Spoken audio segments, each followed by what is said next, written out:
Hello and welcome to my channel. कल हमने पढ़ा था गामा रेज के बारे में, X rays, UV rays, visible light, यानी कि हमने इलेक्ट्रोमैग्नेटिक स्पेक्ट्रम के बारे में पढ़ा था। उस पे हमने एक्स रेज के बारे में पढ़ा, यूवी रेज के बारे में पढ़ा, गामा रेज के बारे में पढ़ा, इंफ्रारेड रेज के बारे में, विजिबल लाइट, माइक्रोवेव्स, उसके बाद हमने रेडियो वेव्स के बारे में पढ़ के, और फिर मैंने बताया था उसको कि आप अगर वेवलेंथ और फ्रिक्वेंसी के बेसिस पर उनके अकॉर्डिंग उसको ईएम वेव्स को देखो तो हम किस तरह से क्लासीफाई कर सकते हैं और किसकी वेवलेंथ कितनी होती है और फ्रिक्वेंसी कितनी। जिसमें हमने देखा था कि जो रेंज होती है गामा रेज की, है ना, गामा रेज की फ्रिक्वेंसी जो है सबसे हाईएस्ट होती है, और जो वेवलेंथ रेडियो वेव्स की होती है वो सबसे लॉन्गेस्ट होती है। क्या कहा? रेडियो वेव्स की सबसे लॉन्गेस्ट वेवलेंथ होती है, और फ्रिक्वेंसी सबसे ज़्यादा किसकी, सबसे हाईएस्ट किसकी होती है? इलेक्ट्रोमैग्नेटिक वेव्स में गामा रेज की। ठीक है, रेडियो वेव्स, गामा रेज, पता चला।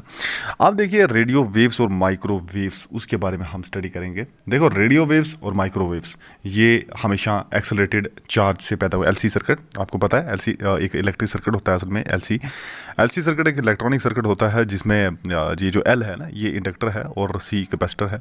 तो इंडक्टर कैपेसिटर दोनों को आप इकट्ठे कनेक्ट कर दो तो एक सर्किट बनता है जिसको हम, एक इलेक्ट्रॉनिक सर्किट बनता है और उसको हम कहेंगे एलसी सर्किट।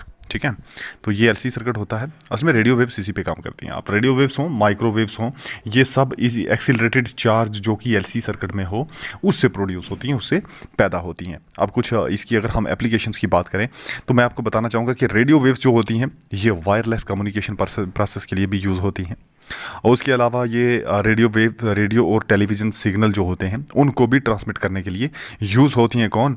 ये रेडियो वेव्स की बात हो रही है। अच्छा, अब माइक्रोवेव्स की अगर हम बात करें तो इसका यूज़ होता है रडार सिस्टम में। रडार सिस्टम मतलब क्या होता है? रडार सिस्टम एक ऐसा सिस्टम होता है जो कि रेडियो वेव का यूज़ करके किसी भी मूविंग ऑब्जेक्ट जो होगा उसकी पोजीशन का पता करता है। ठीक है, और रडार बोलते हैं ना उसको। रडार होता है जिससे पता चलता है कि कोई भी मूविंग ऑब्जेक्ट जो है वो कहाँ पे। फॉर एग्जांपल ये शिप्स हो गए, प्लेन्स हो गए ना, तो उनका पोजीशन कहाँ पे है, वो कहाँ पे है, तो उस चीज़ का पता करने के लिए हम रडार का यूज़ करते हैं। तो उसमें माइक्रोवेव्स यूज़ होती हैं जिसकी हेल्प से हम क्या करते हैं?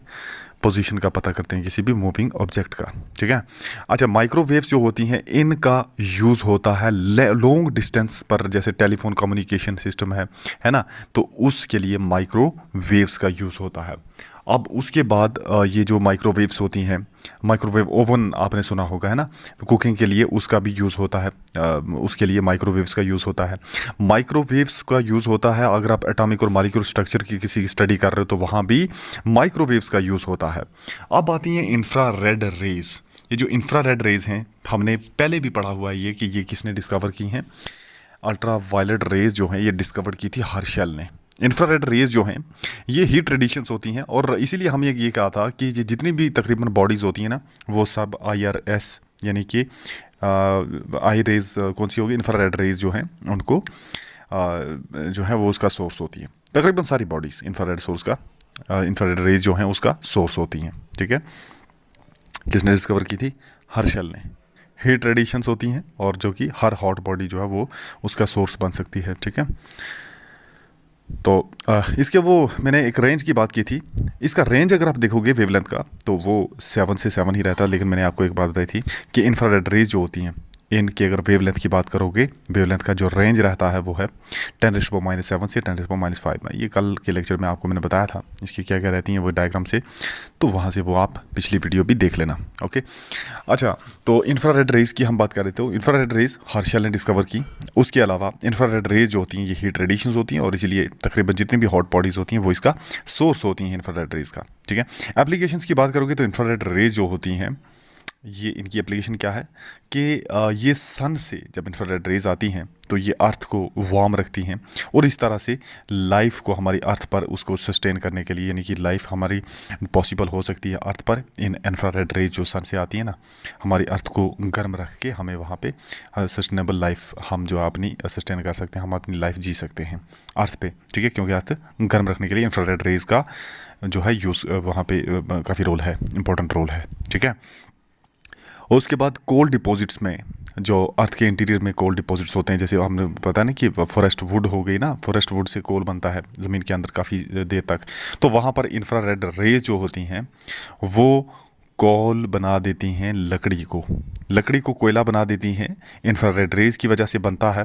और ये जो कोल होते हैं, कोल डिपॉजिट्स अर्थ के इंटीरियर में, कहते हैं ना कि अर्थ से के अंदर से कोयला निकलता है, तो वो जो कोयला है, फॉरेस्ट वुड से कोयला बनाने में इंफ्रारेड रेज का रोल होता है।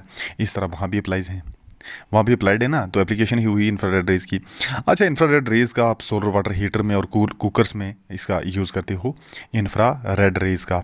उसके अलावा जब हम फ़ोटो लेते हैं, जब खासकर तब जब स्मोक की कंडीशन हो या फॉग हो ना, धुंध पड़ी हो, तो वहाँ पर जब हम फोटोग्राफ्स वगैरह लेते हैं तो उस पे भी हम इंफ्रारेड रेज का यूज़ करते हैं। इतना पता चला? ओके। अच्छा, उसके अलावा हम इसको जो मसलर स्ट्रेंस वगैरह उसका ट्रीटमेंट करवाने के लिए, मसल्स में स्ट्रेंस है, मसल के रिलेटेड ट्रीटमेंट करवाने के लिए हम इंफ्रा रेड रेज का यूज़ करते हैं। ओके, यूवी रेज की बात कर लेते हैं। यूवी रेज तो आपको पता है अल्ट्रावायलेट रेज होती हैं। सबसे पहले रिटर ने 1801 में इन्हें डिस्कवर किया था। ठीक है, अगर इनकी एप्लीकेशंस की बात करोगे तो यूवी रेज का यूज़ किया जाता है, आपको पता है यूवी रेज का यूज़ किया जाता है मिनरल सैंपल्स को चेक करने के लिए। उसके अलावा absorption strata is used in the study of the molecule structure को स्टडी करने के लिए इसका आप यूवी रेज का यूज़ करते हो। उसके अलावा ये जो मेन इसका यूज़ है, बैक्टीरिया को डिस्ट्रॉय करता है। ये कौन? यूवी रेज जो होती हैं बैक्टीरिया को डिस्ट्रॉय करती हैं, और इस तरह से जो है ये इनका यूज़ किया जाता है सर्जिकल इंस्ट्रूमेंट्स के तौर पर। ठीक है, किसको? यूवी रेज को। यूवी रेज से फोटो इलेक्ट्रिक अफेक्ट होता है, और ये यूज़ करती हैं बर्गर अलार्म में। आप ये कह सकते हो कि फोटो इलेक्ट्रिक अफेक्ट जो है उसके लिए भी यूवी रेज यूवी रेज जो है वो रिस्पॉन्सिबल हैं। हाई एटॉमिक नंबर वाले जो एटम होते हैं, उन पर जब आप फास्ट मूविंग इलेक्ट्रॉन्स, जो इलेक्ट्रॉन फास्ट मूव कर रहे हैं, उनकी बम्बार्डमेंट जब करोगे, उनके ऊपर आप टारगेट पर आप उसको बम्बार्ड करोगे, तो तब एक्स रेज वहाँ से पैदा होती हैं। ठीक है, जिन एलिमेंट्स का एटॉमिक नंबर हाई है, उन पर अगर आप मूविंग इलेक्ट्रॉन्स की बम्बार्डमेंट करोगे, उस टारगेट पर अगर बम्बार्डमेंट करोगे आप मूविंग इलेक्ट्रॉन्स की, तो वहाँ से प्रोड्यूस होंगी एक्स रेज। अच्छा, इसकी एप्लीकेशंस की अगर आप बात करोगे तो सर्जरी में ये अप्लाई होता है।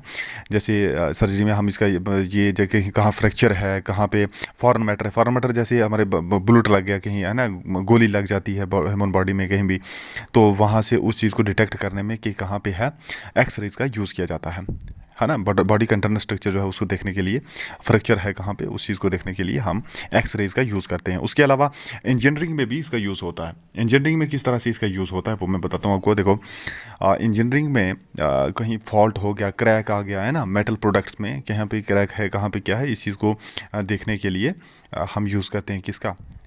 एक्स रेज का। अच्छा, उसके बाद डिटेक्टिव डिपार्टमेंट, इसमें क्या होता है कि डिटेक्टिव डिपार्टमेंट इसका यूज़ करती है कैसे? उसमें एक्सप्लोजिव मतलब कि जहाँ पर कहीं बॉम्ब वगैरह है, तो उसको चीज़ को देखने के लिए, यानी कि एक्सप्लोजिव जो काज करे, उस रेज का यूज़ किया जाता है। ठीक है, उसके अलावा साइंटिफिक रिसर्च की अगर बात करें तो वहाँ भी एक्स रेज का यूज़ किया जाता है। इसमें जो है स्ट्रक्चर, क्रिस्टल के स्ट्रक्चर, अरेंजमेंट्स ऑफ आटम और मॉलिक्यूल की अरेंजमेंट कम्प्लेक्स सब्सटेंसेस के लिए उसमें हम यूज़ करते हैं एक्स रेज को। ये पता चला।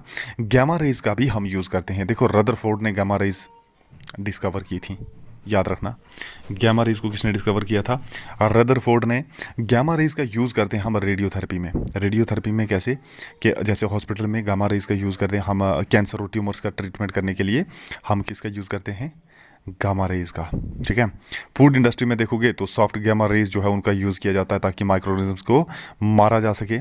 उसके अलावा फूड स्टफ्स और को काफ़ी देर तक रखने के लिए, ताकि खाने को काफ़ी देर रख लिया जाए, तो उस पर्पस के लिए भी हम इसका यूज़ करते हैं गामा रेज का। गामा रेज का यूज़ होता है न्यूक्लियर रिएक्शंस को उसको प्रोड्यूस करने के लिए गामा रेज का यूज़ होता है। ठीक है, तो पता चला X rays, gamma rays, microwaves, इन सब का पता चला होगा आपको।